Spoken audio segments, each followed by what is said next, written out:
Power is the greatest factor that can change the outcome of a fight, especially if you're down on the scorecards and you're losing, and you know if it goes to a decision, you're going to lose. But power can literally change the outcome of the fight and history itself. And here I'm gonna basically tell you how to power max properly because a lot of people just do it in such a foolish way that I don't think anyone has really set it down as to how you're supposed to do it. But before we go really in depth with power, number one, make sure your technique is on point. I do go over this in my previous video, training maxing for MMA. I recommend you check that out. I go in depth on how you can build up your technique, right, and make it way better, right, and how to actually be very technical because that being very good and having really solid technique and then adding power to it, that is the way to go. Not, oh, we're gonna add power and we're gonna see, we're just gonna pound the bag away with no like proper setup, with no technique. Because again, power won't matter if you can't land it. Right? Who cares about power if you can't land it? So make sure your technique is on point before you even consider power maxing, right? Because if your technique isn't on point and you just power max, unfortunately you're gonna have 1,000 shitty reps of like basically power maxing, and then it's not gonna work, right? Maybe you'll get lucky here and there, but for the most part, it's not gonna work at the higher level. So yes, make sure your technique is on point before anything. Before anything, right? And the problem is a lot of fighters they don't train properly for power, right? And a lot of them have this weird association that power is purely genetics and it is not trainable whatsoever, which isn't even true. Like I always ask this to people if punching power is right, if we go over just punching power, if it's genetics, then are you suggesting that other forms of striking are also genetics? Like for example, kicking. Is kicking power genetics? Is elbow power genetics? Is knee power genetics?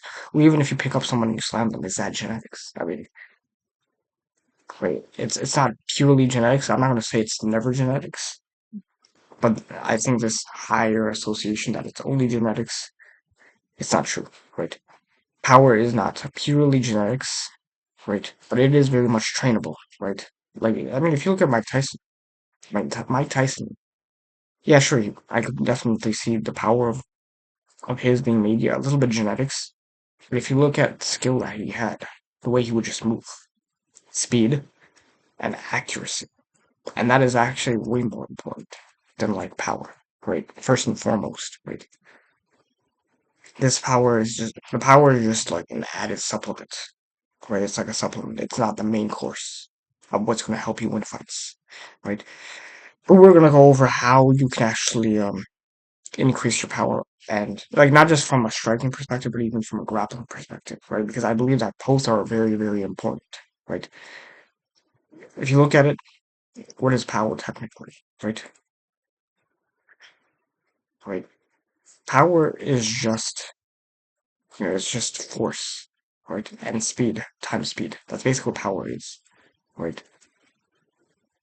That's literally what power actually is, right? And unfortunately, a lot of people don't realize that, you know, that speed is a part of power, right? And I'll probably have a video on that separately of speed maxing for MMA, right? That's probably gonna be another video that's gonna be coming up soon, right? But power, right, is also force, right? So, there's many ways to translate out what force exactly is. For the sake of it, we can just say, it's strength, I guess, or explosiveness, right? That force generation, right? That's basically what force actually is, right? Now you combine that, so you increase your speed and you increase your force generation, right? And of course, your technique it has to be on point because it's going to be way more efficient when you transfer that power. And of course, landing. So basically, timing is like very important. Landing strikes, right, with the best efficiency possible, right, and maximum momentum possible, right? Because it's also like There's no point to power if like you throw it and then you lose like gas every time you do it, right? You're like winded and then you're gonna lose a fight that way, right? So we don't want to do that either, right? It's a lot of power punches. You will notice this, right? Because they'll throw like these big shots, and if the guy survives, right, or if he's just able to weather the storm and like bob and weave and like just not get hit, he's gonna end up winning because that the guy with power will eventually lose his gas tank, right? Because again, it doesn't matter how good your cardio is. And again, I went over this in cardio max for the day, right? But if you go 100% in the first round, chances of you surviving the rest of the rounds are very low. Not impossible, but very low, right?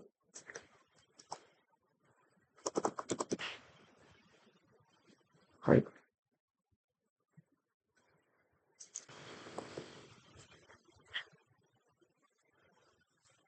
right. And there is a difference between obviously bodybuilding muscle and like what we want, which is a bit more functional muscle, right? It comes from technique, it comes from hips, it comes from timing, and of course neurological efficiency, right? That's basically the gist of what power actually is, right? And of course, believe it or not, it comes from relaxation, right? Right. I know I mentioned coordination, right? Linking your hips, core, and limbs, right, all together, right? From the ground up, from your feet, right? So if you're grounding, like I discussed in recovery maxing, as you should be, right? You're going to have a way better push off of the ground, right? Because again, your foot's are way better developed, right? Relaxation, right? So basically, what that means is being relaxed, right? Not being super tense, right? When you throw your punch, because I'll just give this experiment a try, right?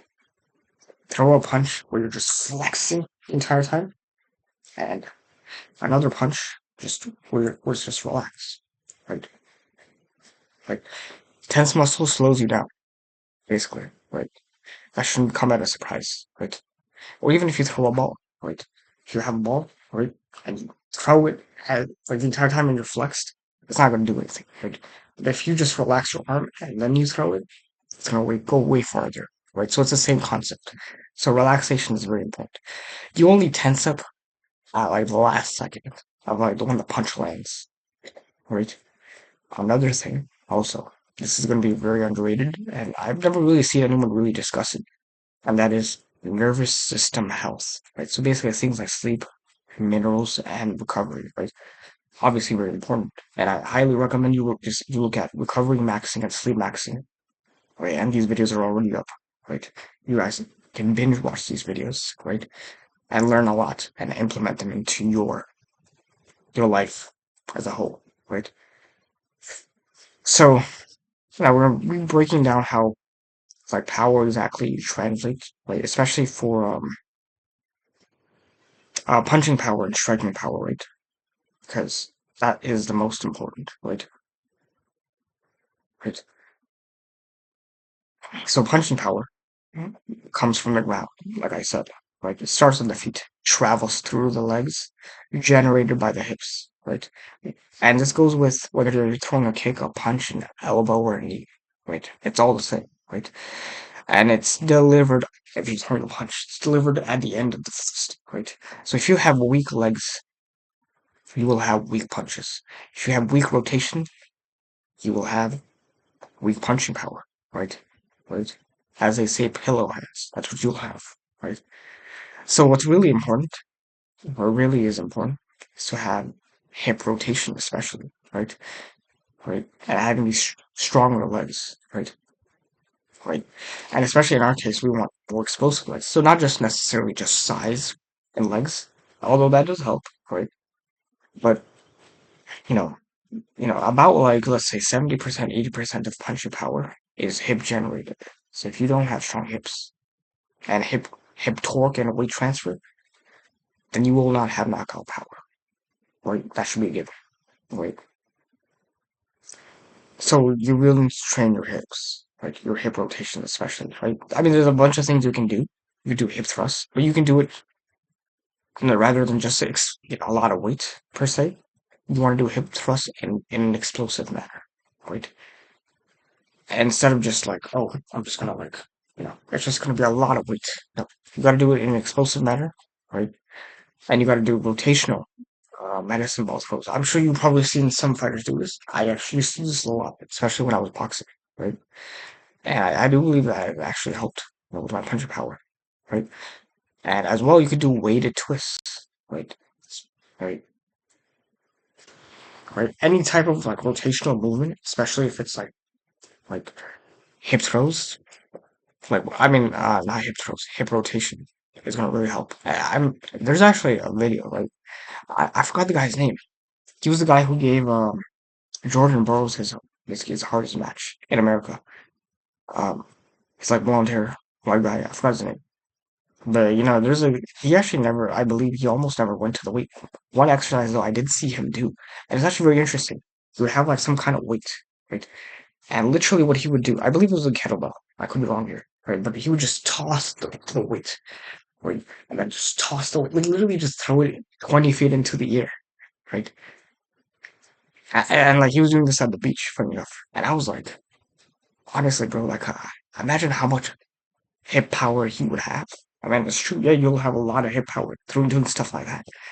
Like, unfortunately, I can't remember the guy's name. But he's a really good wrestler. I forgot his name though. Unfortunately, he actually beat Jordan Burroughs, I believe, like once or twice, right? Like, but amazing, amazing athlete, right? And that honestly will help. Stuff like that will help with explosiveness and power, right? And especially like he's a grappler, so like obviously that same thing still applies, right? Especially with suplexes and throws and stuff like that, right? And obviously we're discussing all this stuff, right? So if you wanna, right, it's really important that you relax. Then you explode, and then you relax, right, with your punches, right? So the best punchers, right, or strikers in general, right, they usually stay loose, right? If you notice, for example, Conor McGregor, very calm, very relaxed. He's not stiff, right?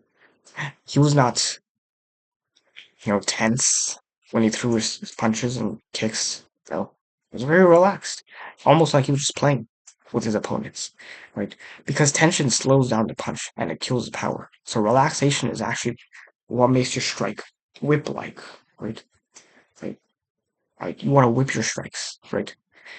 And I want you to think like a snap, not a push. I mean, I'm not saying you can never push because sometimes it is okay to push on your strikes, right? Just to get someone away. That can be beneficial, but majority of the time, your strikes should be snaps, not pushes, right? Yeah. So, like, if you ever seen, right, obviously I'm sitting down, so I'm not gonna really do it that well. Nor do I want to break, you know, my screen, right? Right. So, like, a push would just be, right, would be like that, and a snap, right? Snap, right? That's literally what you have to do. And the best way I like to always explain it, and I've always explained it to like students that I've ever taught, is that when you throw your punch, right, the speed that this goes out, you will have to bring this back twice as fast, right, right, and that is what will give you that whip-like rotation, right, bringing this back. Because when you bring this twice as fast, guess what's coming back twice as fast? This, right, the same thing, right, whatever strike you throw after. So that is what's really important. Snapping and not pushing your strikes. Again, sometimes it's okay, but majority of your strikes should be snaps. And when it comes to another thing, actually, I've never really actually seen someone discuss this. Is neurological speed. Right? Neurological speed is actually what will help with power. Right? So faster neural firing will actually lead to faster punches and more KO potential. Right? So there's a lot of things you can do with this. Right? You can train with plyometrics. Right? Right? There's a lot of great stuff. Right? You can actually play with plyometrics, and of course, I think sprinting is like really good. Right? Sprinting actually, funny enough, literally one of the things that increases testosterone the highest. Sprinting. Right? So give that. You should do sprinting a lot. Right? Especially, ideally, you're doing this barefoot, grounded. Amazing. Right? And I think I discussed this in the cardio maxing video. Right? I highly recommend you do that as well. Right? Right? And, hand speed drills. Like, so things like, if you ever seen what is it called? A speed bag. Speed bag, right? Or a double end bag is also really good, right? Right. Yeah, and there's other, of course, there's millions of like hand drills, hand speed drills and whatnot you can do, right? But you should do those, right? Because again, right, if you train your neurological speed, you'll have faster KO power. And again, I'll go more in depth about speed specifically in a speed maxing video, right? Right, and reaction drills, right? Honestly, even playing like other sports, I think would be very beneficial, right? On the occasion, right, you play football, like American football, obviously without the tackle, right? Just two-hand touch or whatever, right? With your friends or whatever, I think that's fine, right? Because that will force you, right, to be able to catch, like catch, right? And like, okay, so I caught the ball, now I gotta go run, right? Even the basketball, right? Soccer, like these other sports, I do think have their benefits when it comes to reaction rules, right? I think that would be great. And funny enough, when it comes to, I won't go super in depth about this in diets, right? I'll just mention brief stuff here and there, right? But if you want more of that diet maxing from me, right? And if you want even more like foundational help just in general, whether it's power maxing, speed maxing, whatever, right? Anything even specific to you, highly recommend you join my program, BioHacking for MMA, right? And you can join, you can either just get the BioHacking for MMA or you can join the monthly membership, right? It's up to you what you want to do, right? I can't make you care about your career. It's up to you if you want to care, right? If you care about your health and being better as a martial artist, then you should join for sure. But going back to what I was saying, like lion's mane mushroom and shilajit are actually really good. Like nervous system boosters, amazing stuff. Like they will increase your neurological speed, which is what obviously helps with power. And this should come at no surprise, as I was talking about hip rotation, core is also very important. I guess we could call it core rotation, kind of like your hips and core, kind of, they're kind of connected, obviously. So a stronger core, right, and a more explosive core will give you an efficient energy transfer, right? Right? The AKA power, right? Power transfer, right? A weak core won't do that. It'll give you, it'll leak out power, right? So you want to train things that are in rotation, anti-rotation, and of course an explosive core. There's many things you can do. You can do rotational slams. Right? I've done those before actually. Like you can do Russian twists. Also, you can do that as well. Anti-rotation holds, right? Wood choppers. Also, you can do that as well, right? I think that's also great. Great stuff. Great stuff. Right? And then, you can do, there's a lot of stuff, right? You can do stuff like that. I think a lot of like core exercises, especially if you made them explosive, would be the best you could do. Actually, there's a machine, I forgot the exact machine, but I believe it honestly mimics how like a punch is, right? So you put your basically kind of like you put your knees on the machine, and then you literally just rotate, right? Rotate. But I want you to turn it into more of an explosive exercise. I unfortunately don't remember the name, right? But yeah, well, I don't unfortunately remember the name, but you're holding onto it, and then you're just rotating, right? And it's like you're kind of like kneeling on it, but it's like standing, right? And you like literally just rotate. But if you made that into a really explosive exercise, both sides, right? Tell me how you wouldn't have knockout power. Tell me how you wouldn't have knockout power, right? So again, also kinetic chain efficiency. This is very important, right? Punching is a chain. I mean, all your strikes are a chain, right? Even kicking, like whatever, right? So it all starts from the feet, then goes to the hips, then it goes to the core, then it goes to your shoulder, then it goes to your elbow, and then it goes to your fist, right? At the end, right? If one link is weak, power drops. Right? So if your feet are weak, obviously power is going to drop. If your shoulders are weak, power is going to drop. Right? So you want to train the entire chain, not just isolate muscles and movement. Right? So you want to get used to using these muscles in a kinetic chain. Right? Like I was discussing. Right? Right? You know, use your whole body. right? This is actually what you will notice with all the power punchers. I think they just honestly know how to put their whole body weight into a punch or, a kick, right? They just know how to do it really well, right? Train the entire chain, not just isolate and move muscles, right? Also, proper weight distribution. This is actually something I've never really seen people really emphasize on the stance. And I remember this is something we used to go over in Taekwondo a lot, right? Oh yeah, 30%, or I'll say it like this, right? So it's like 30% on your lead leg, 60 or 70% on your rear leg, right? There would be different stances, 50-50, right? But in general, right, just for the safeness of it, you want to have like 55, just slightly more on your rear foot before punching, right? Then you transition it to 55 to 60% on your front foot as you rotate, and you drop your weight into the punch, right? It's almost like you're falling into the shot. Obviously you don't want to overdo this because then, if you miss, then you're gonna fall flat on your face, right? Or you're gonna swing past the person, right? I remember it was actually against Ilya Topuria versus Bryce Mitchell. Ilya throws like a hook, right? And like Bryce ducks under, like obviously bobs and weaves under the punch. And you just see Ilya just fall over. Right? I'm surprised that Bryce didn't capitalize on that. But it's like, someone else could have, right? It's possible, right? But he put himself out of position. Whenever you punch, don't put yourself out of position, right? So yes, put your shot, but just enough, right? Right? Just enough. So you want to be punching you want to stay in position, not out of position, okay? So that's like very important, right?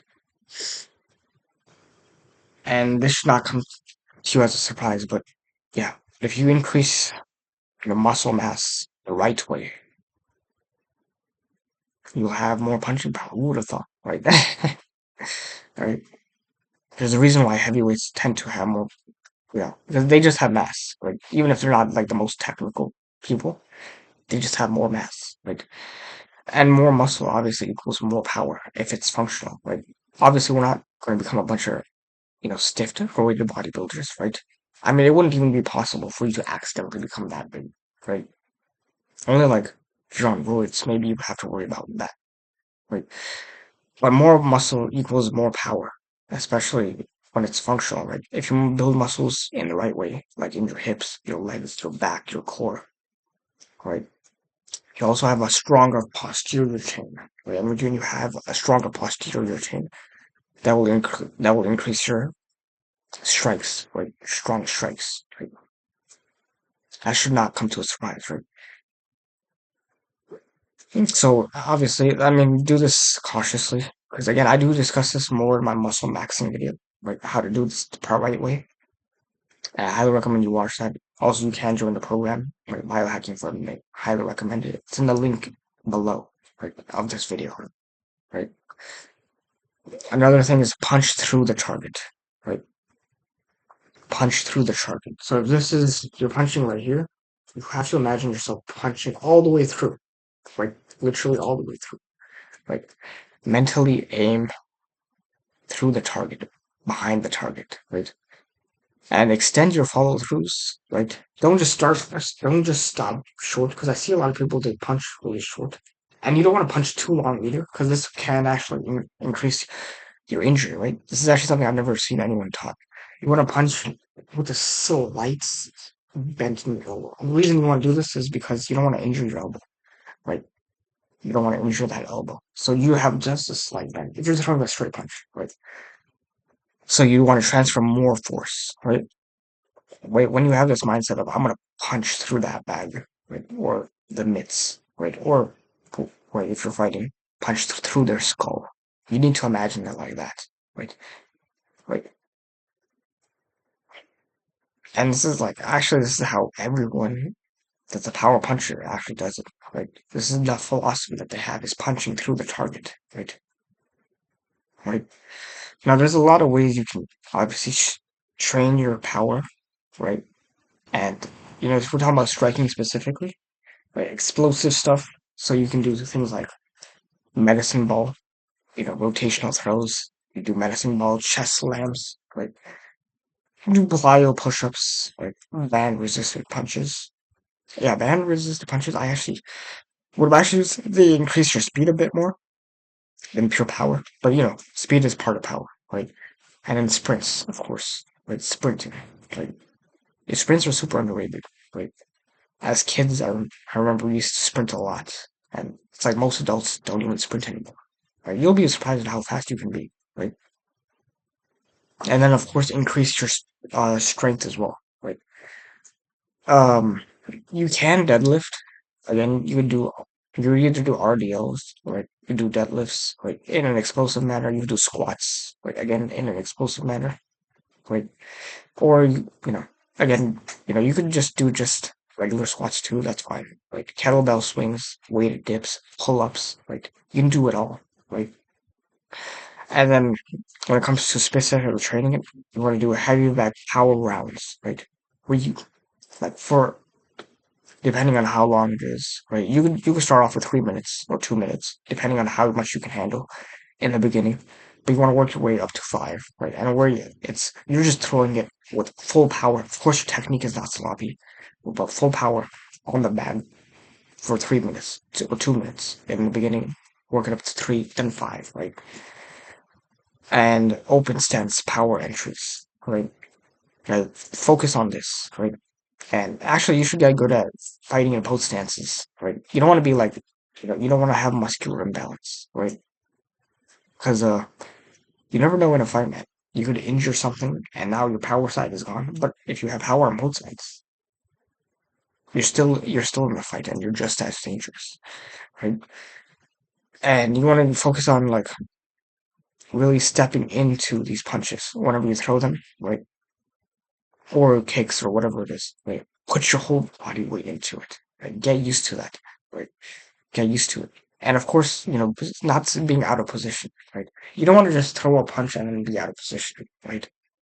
Don't do that shit. Because then it would have been better for you to not even throw it sometimes. So, right. Also, another great thing, I haven't seen some people discuss this, but grip strength, right? Grip strength, right? That is actually what helps increase your testosterone, right? So if you have strong grips, right, especially for grappling, right? If you have, and there's many ways you can do this, right? But if you have this grip strength, right, I recommend rice bucket. I recommend forearm exercises in general, right? You could do both wrist rotations, right? All that stuff, all that fancy stuff, right? You could do that stuff, right? And really focus. I would really say, especially if you don't have big legs, right? Especially if you want, right, focus on your lower body, especially right, hip thrusts, like I mentioned, Bulgarian split squats with the jump, right? That will really help you, right? It'll give you a very explosive base, right? Right, right. Bulgarian split squats are already hard enough. Now you add the jump into it, you know, now it's like killer workout, right? Right. It'll give you the most explosive potential possible, right? And sprinting also builds power, and it's better than jogging, obviously. Right. I discussed this in cardio maxing video. Right. You guys can check that one out. Plyometrics. So things like box jumps, right? I know as funny as it sounds, right? Now again, I don't want you guys, you know, actually let me mention this first. So plyometrics, box jumps, jumps in general, low key will help, right? The Maasai, tribe, if you see them, like, you do Maasai jumps like that. That also helps, right? Especially while you're sprinting. I think that'll help. Do broad jumps. You do, any type of like, it's a long distance jump as well, right? You do a vertical jumps, just seeing how high you can get. And then you could do, I guess, horizontal jumps where you're just jumping as far as you can, right?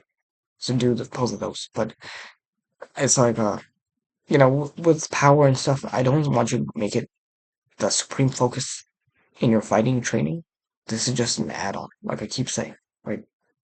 Right? A lot of people are so fixated on power, but they have like trash everything else. It's like they're winning based off of pure luck, and you don't want to win just based off of pure luck, right?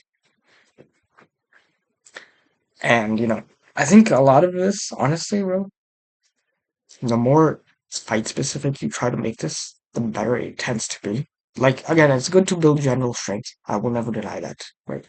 Like you can get good at, you know, um, deadlifts, squats, bench, right? All this stuff, right? That stuff is fine, right? I'm not saying it's bad, right? Even like, you know, dumbbell, you know what I mean? Dumbbell curls, like, even that's fine, right? It's good to build general strength, but once you have that general strength, try to focus more on fight specific stuff, like some medicine ball throws, right? This really does mimic punch and force, right? I've done these before at the boxing gyms that I used to train at, and it was amazing, honestly. Like, never have I felt so fast and powerful. And I used to do band resistant punches. Right? We didn't do kicks, but there are stuff out there you can get for kicks. I believe that honestly helps as well, right? All right. You want to do clinch pulls, right? And explosive pummeling as well, right? Especially if it's like grappling, especially, right? And if you can find someone that's a really good pad holder, right?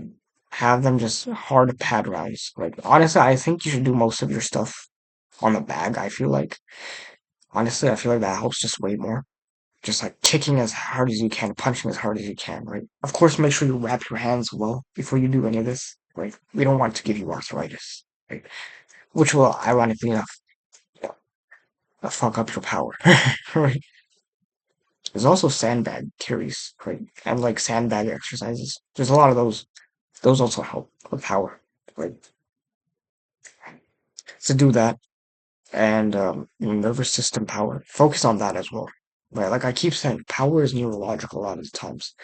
Like train fresh, not fatigued. Like short bursts and then long rest rounds, But you also want to kind of get used to recovering fast. So kind of put yourself, okay, you get a 1 minute break usually in between fights, right? So get used to recovering in that 1 minute span. And then of course sleep, right? Sleep, right? Boost power better than any supplement you could take, better than any biohacking can give you, right?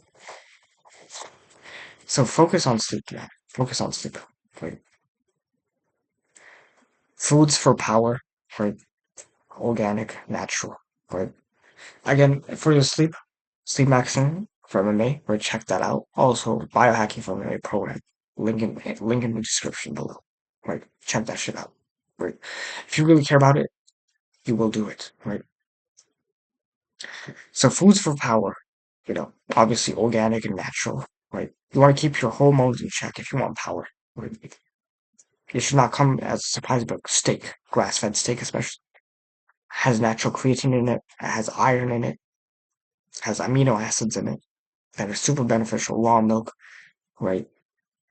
Eggs, of course, choline is amazing for your nervous system, which is also going to help you with power. Honey and fruits, that will give you immediate explosive energy. Bone broth is also really good because this will stabilize your joints, right? And if you have strong joints, you'll have power transfer beyond measure. Right? Also, taking creatine monohydrate, right? It's a natural ATP booster, right? Beetroot powder, amazing. Nitric oxide for explosiveness, amazing, right? And again, the occasional lion's mane, mushroom powder, faster neural firing, right? It's just like a teaspoon of it, right? Should be good enough. Bovine colostrum, I've been taking this. Man, the muscle mass that I've increased is honestly crazy from that and creatine combined, and like of course raw milk, amazing stuff, right? Gives you muscle power, and muscle recovery and strength, right? It's amazing, bro. Right? You gotta give what I'm saying a try. Right? Shilajit is also amazing, right? Mineral power and testosterone booster, right? Right? Power training and timing, right? Uh, I would say train power earlier in the session, right? You can train it at the end, but I probably just to be better, right? Because let's say worst case scenario, right? You throw all your power, like even though you didn't listen to my advice, right? But let's say in the fight, right? You went balls to the wall, right? And you just threw, everything, and the guy's still not like dazed or anything. Right? but now you're used to being tired. So you force yourself to continue. Right? Just like if you did in your training sessions. So start with power in the beginning. Right? And then even if you're tired, you're still forcing yourself to go through the workout and keep at least a decent pace. Right? I would recommend, especially if you can, you know, keep these power sessions like maybe like 2 times to 4 times, a weekly session, right? And then of course focus on your resting, right? Have recovery maxing, right? I made a video on that, recovery maxing for MMA, sleep maxing for MMA, right? Because it's important to have nervous system repair, right? Yeah, I mean it's very important, right? Don't tax your CNS system, right? Because if you tax it, then you're just gonna suck everywhere, right? No power, no speed, no nothing, no cardio, no nothing, right? No technique.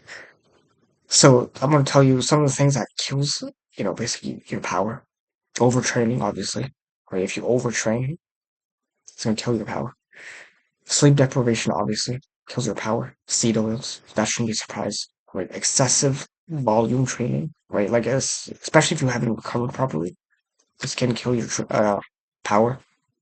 Chronic cortisol, right? So too much stress and cortisol, right? This can kill your power. And then, of course, overuse of like these synthetic pre-workouts that just have garbage ingredients. You shouldn't even be using these in the beginning, right? But just in case you didn't know, don't use that shit, right? Just natural pre-workouts if you really want to use it, right? But yeah, right. And again, I have all of this stuff. Any like product you're wondering, oh, should I get this for this? I have it in my biohacking for May program, right? I list it all out, right? So that way you don't have to guess, right? And I'm not even sponsored by any of these, so like it's legit, right? Nothing I mention is like sponsored, right? And if it is going to be, like if in the future I get sponsored or whatever, then I'll tell you, oh yeah, by the way, I'm sponsored by this and whatnot, right?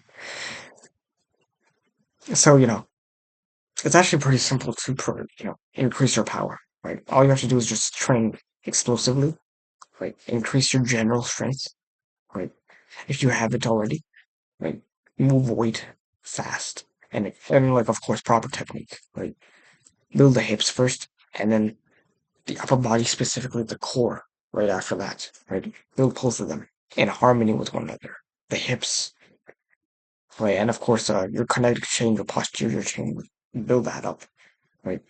Eat clean and consistent, right? Sleep, right? Sleep either 8 hours to 10 hours, or you can do the biphasic method, which I discussed in the sleep action video. Avoid burnout because power, right, requires recovery, right? So you need to recover properly, right? It's all like I don't know how you can expect to have punching power if you're tired, right? Like it's just not going to be possible, right? And I know we went over like a lot of like for striking, but like if you want me to go over like to do it for grappling, this is basically what you have to do, right? So in this case, right, grappling is actually kind of similar, right? Because it's still going to be based on strength and speed, and sometimes you do need to relax as well, right? Especially when it comes to, but the general stuff is still the same, right? Hips, core, posterior chain, your grip, and your nervous system. Yes, power is trainable even in grappling, right? So the power in grappling is a little different in a sense because you're not necessarily knocking someone out, although you can with slams, right? Especially I think slams is the best way to do it, right? So that can be from last double leg, right? Or they have you in a submission, you just slam, right? Like Rampage Jackson, right? He picked up that one guy and then just power bombed it from the triangle choke, right? And, a lot of these jiu-jitsu guys, they're not, like, especially gi jiu-jitsu, which I've discussed why that's terrible, right? And stuff like that. Don't do that shit, right? But basically, in the training maxing video, I discussed some more depth. So go watch that. Why gi jiu-jitsu is dumb and, like, you shouldn't do it. But a lot of these gi jiu-jitsu guys, they're not used to, like, people being explosive and powerful because it's looked down upon, right, in this cult to be phenomenally athletic, right, and actually being in shape. Oh my god, right? It's bad. It's bad apparently, right? But we don't give a shit what's these subhumans think, right? We want to be great, the greatest martial artist possible, right? So you have to be explosive and strong and athletic, right? That should be a given, right? So these jiu-jitsu guys are not used to people just blast double legging them, or obviously I'm not saying go and slam your partners, but you should like simulate it in the sense that, oh, I'm willing to pick you up and I could have slammed you, but I'm not going to, obviously. Like, this is actually what I do if you watch any of my training videos. If I have a takedown on someone and like I pick them up, right, I'll pick them up and then I'll slowly like bring them down. Right, it's like, okay, like I have enough control, and I think that's actually more powerful, right? Where you can actually pick someone up and you don't actually slam them and you just bring them down, right? Because now you have a lot more control, right? Right, and also like those suplexes that you see those wrestlers do, right? Especially like 5 point suplexes, right? With the grappling dummy, I recommend honestly doing that as well, right? Because you will get used to getting good at that movement, right? Right. And another thing is develop strong grip strength. Islam Makhachev recently beat JDM, right? Jack Della Maddalena, right? And the grip strength that he had, I believe it was like 160, something insane. I think he had like the second highest grip strength, but which is insane because even the heavyweights and the light heavyweights didn't have as much of a grip strength compared to him, which is insane. And he's just a lightweight welterweight, like recently a welterweight. Right. So build up your grip strength, especially with grappling. And even for striking, like I said, it helps as well. Right. Grappling, especially when you're going for throws and stuff, it's 90% core, right? And torso, right? Not your arms, right? That shouldn't come as a surprise, right? So yeah, train the hips as well. Especially if you want good throws, you want good sprawls, good scrambling ability, good sweeps, takedowns, right? If you have weak hips, you're going to become a weak grappler. Like basically subhumans that do jiu-jitsu. That's why they always sit on the ground, because they're subhumans, right? So strong hips, right, are actually make it's actually very hard to take down someone with strong hips, right? And you'll see this in like any fight where the guy is just he just has strong hips. Like it's just hard to take someone down like that. Like especially like being able to blast double leg someone with strong hips is just like almost impossible. Right?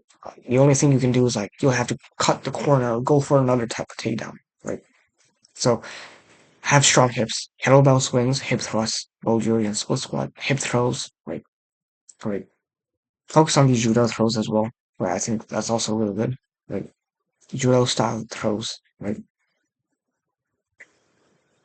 It was interesting about grappling, especially with power.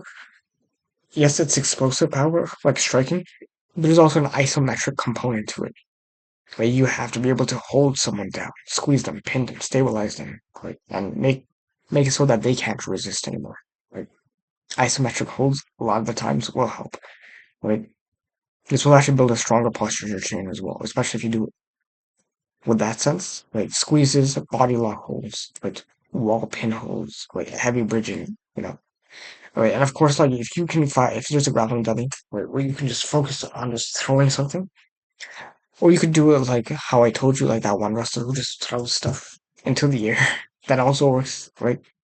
If you don't have one, right? Right. Hamstrings, focus on hamstrings, glutes, and lower back. Right? Your posterior chain, right? These directly increase the grappling strength, right? Every lift, scramble, sprawl, posture break relies on them, right?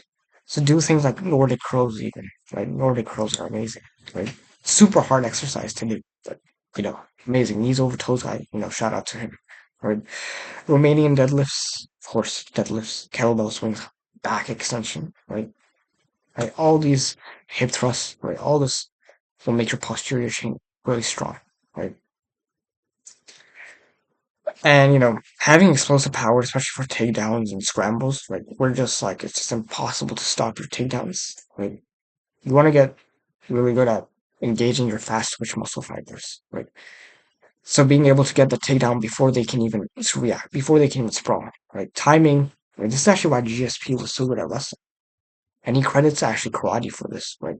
because he had the timing down because of karate, right? And if you look at most of GSP's takedowns compared to most other people's, he would be able to time his takedowns very well. You didn't know when it was coming, right? And it was just instantaneous, right? So a lot of the ways you could do is just obviously practicing double leg, right? You just shadow wrestling, if you will, right? Shadow wrestling will help with this, right? Yeah, shadow wrestling, even like yeah, just shadow wrestling a lot, right? Especially just shadow wrestling to take down the double leg, single leg, right? If you see the wrestlers do this, like you know what I'm talking about, right? So sprints, obviously, chain wrestling, jump squats, explosive bridges, right? Stuff like that, right? Right. So with grappling, right, most of it is forcing 100% of your weight onto 1% of their body. So this is what the smart grappler does, technically, right? So it could be, you putting all your body weight on one side of their body, right? Or on their head, or on their back, right? Pinning them, like mastering heavy pressure. It makes you feel twice your size, right? Actually, not even to just, flex. But if you see this in my grappling training, this is actually what I do, right? I literally tire them out with this, right? Is neon belly. Neon belly is actually really good, right? Neon belly, right? Putting your knee on their belly or on their neck or on your, sternum or whatever it is, making them carry your weight will make them so tired, right? And even if like, let's say the next round they stand up or whatever, it doesn't matter, bro. They're too tired, right? They just got absolutely drenched in the grappling in the previous round that they can't hold their own in the next round, right?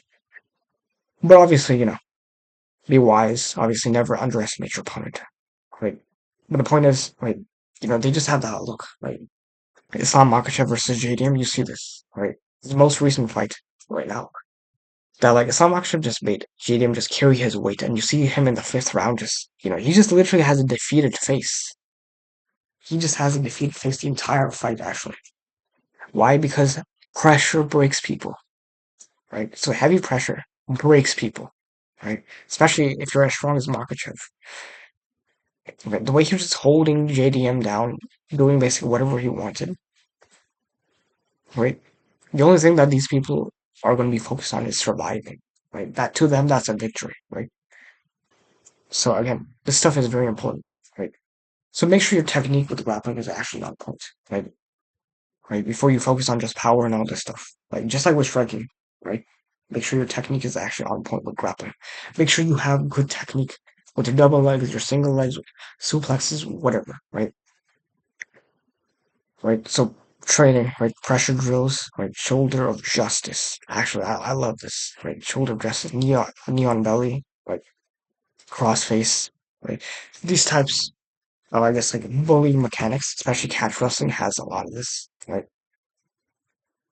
If you can force this on people, they will get tired. Even if the guy is a better grappler than you, a lot of the time, if you just enforce this on them, they will actually tire themselves out, and you can actually beat them because of this, right? Because they're just so tired from you trying to bully them, right? Right? A lot of the times, grappling isn't just about getting the submission; it's about holding these positions and like really like basically smothering them. That they just feel helpless, and they're like, "Man, it's just better to just get submitted than to feel this pressure," and they just give it to you, right? Right? You literally feel twice as strong, and um, yeah, with the perfect leverage and position, right? So positional power, technique amplifies this, and power amplifies it even more exponentially, right? So have both of these in technique and power, right? And there's a lot of things you can do, where even from a diet perspective, beef tendon actually makes your tendon stronger, right? Bone broth, collagen, joint power, right? And like I mentioned, grass-fed steak, raw milk, eggs, honey, and fruits, right? But liver, like beef liver, chicken liver, lamb liver, whatever it is, has micronutrients for your strength. Like kefir, amazing for gut health. It helps you absorb these nutrients better. Right? So natural supplements for grappling power, creatine, obviously. All right, these it releases ATP, right? For your lifts and your squeezes, right? She legit, obviously, right? And what's actually interesting, cordyceps. But this is more better for oxygen efficiency, so cardio, than pure grappling. But nonetheless, something to consider, right? And there's a lot of stuff. You could actually improve your grappling and striking with power, right? And this is actually something I'm probably gonna be focused a bit more on soon. And once I get to my more ideal weight, I'm actually almost really there. Right? So even for me, this is actually something I'm probably gonna be focusing on this and like cardio maxing and stuff like that. Right? But again, if you want more like, more specific help for you, I highly recommend you join my program, BioHacking for MMA. Right? Highly recommend it. Right? It's the best program that I've put so much time and effort into that you guys just will really appreciate it once you're in there. Right? And then if you like it, then you can join the monthly thing and I have daily to every week updates on there. Right? Constantly posting on there. Right? Right. Compared to like YouTube, where I probably post like once a week and like three shorts probably, right? So the point is, right, your power, right? If you have strong grips, you will also have really good wrist control. When you have really good wrist control, you can have good takedown control as well, right? Hand fighting, clinching position, right? So if you have this power maxing for grappling, it's gonna be hard to beat you, right? Right, especially in the clinch, right? Usually, the person that's stronger usually is the one that wins in the clinch. I'm not saying always, right? But usually, right? Especially if the technique is like very close, the guy who's stronger has more advantage, right? Yeah. Also, you literally just being stronger is easier for you to get an underhook, the overhook was, or the body lock, like pummeling them against the cage, right?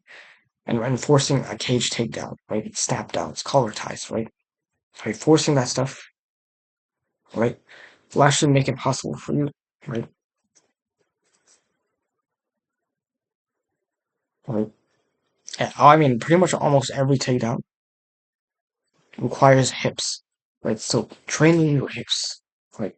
And you notice this with striking too, right? Hips and core, right? I can't emphasize the importance of training your hips and your core, right? Every takedown requires hips, right? Double legs, single legs, trips, body locks, suplexes, right? Throws, right? They all require hips, right? If you have weak hips, you're going to get sprawled on, or people are just going to stop your takedowns. Right? Strong hips will literally help you lift grown men off the ground. So train your hips, bro. Train your damn hips. Right? Right? Your hip flexors too. Right? A lot of people have weak hip flexors. Right? Right? Do hip thrusts, explosive step-ins, kettlebell swings. Right? Rear leg, penetration, obviously. Right? There's also like the nogi, right? Hip throws as well, right? Cage takedowns, right? Get used to this stuff, right? Right. I want you, especially like if you're training with someone that you're better than by like a good amount, get used to just picking them up, right? Not, you don't slam them. I'm not saying slam them. Like you shouldn't be bogus to your training partners. Just get used to picking them up. See how often you can pick them up, right? And then you work your way up. So like someone that's like even to you, now focus on trying to pick him up, right? With your takedowns, right? Right? And someone that's better than you, now try and see if you can at least get that one time up in the air. See if you can, right? Right? And if you can get good at this, right, being able to do this in training all the time, then you will become a more powerful grappler, right? And a lot of the times also, if you see it, if you can just pin someone down to the ground and control it, not even go for a submission. See if you can just force them and tire them out in that, right? This is actually what I do in most of my training, funny enough. Right. Especially if like someone is like really good defensively, I just put my weight on them. Okay, fine. I won't go for a submission. Fine, you don't want to give me a submission? That's fine. I'll just make you carry my weight. Right? Right? You're going to feel the weight of the side, right? You also want to have like good posterior chain dominance, like I keep saying. Scrambles, right? I mean, deadlifts, Romanian deadlifts, back extensions, of course, even lat pull downs, right? Back exercises, right? Nordic curls and, you know, even stuff like with sandbag, right? That also helps, right? So with isometric power, especially with grappling, that's very important as well compared to like striking, not so much, right? Get used to being able to hold someone's wrist, right? And just like holding it, see if they can even get out. If they do, right, then obviously make sure your technique is good, right?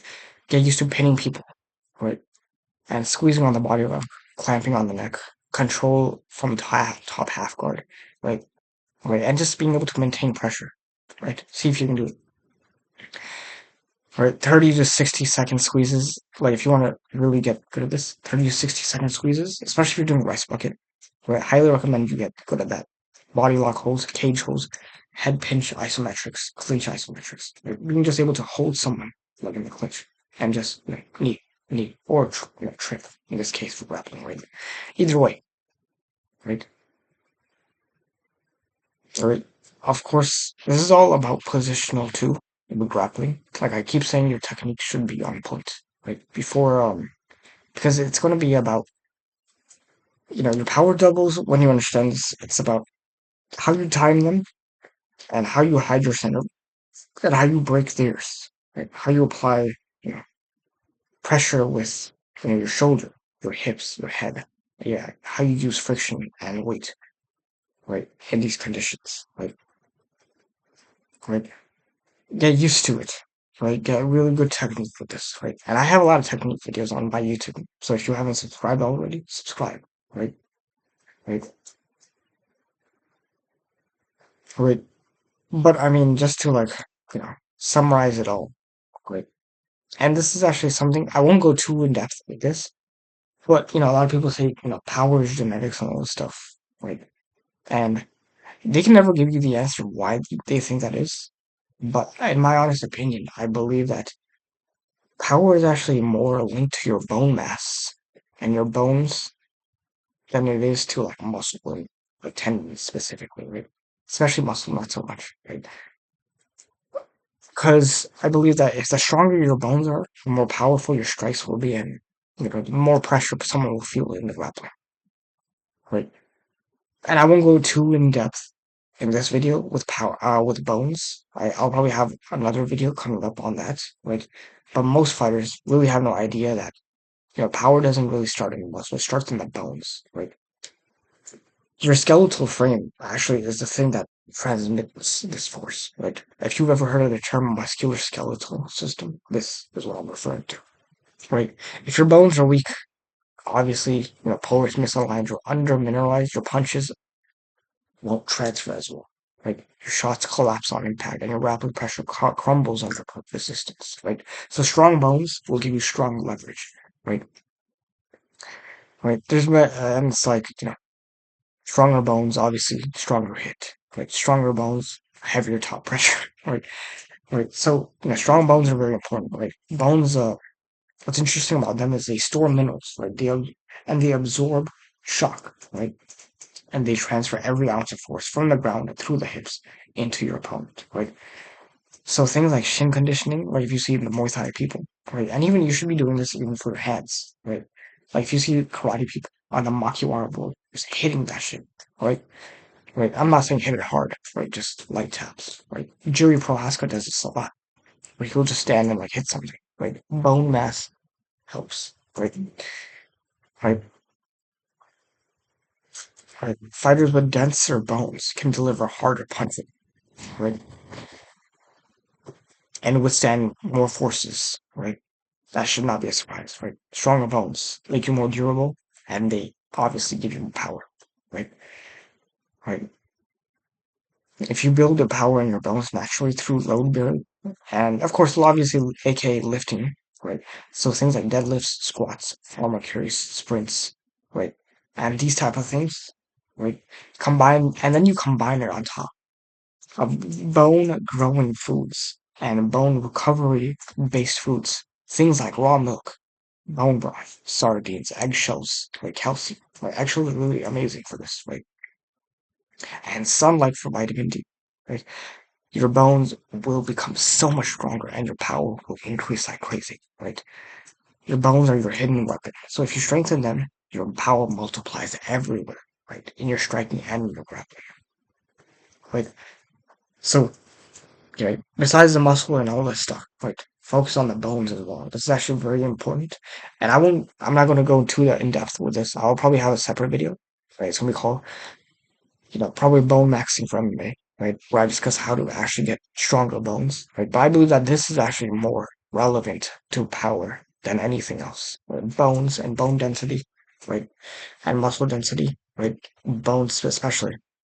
Your bones are hard compared to your muscles, which is just even if you're strong and flexing it, it's still soft technically, right?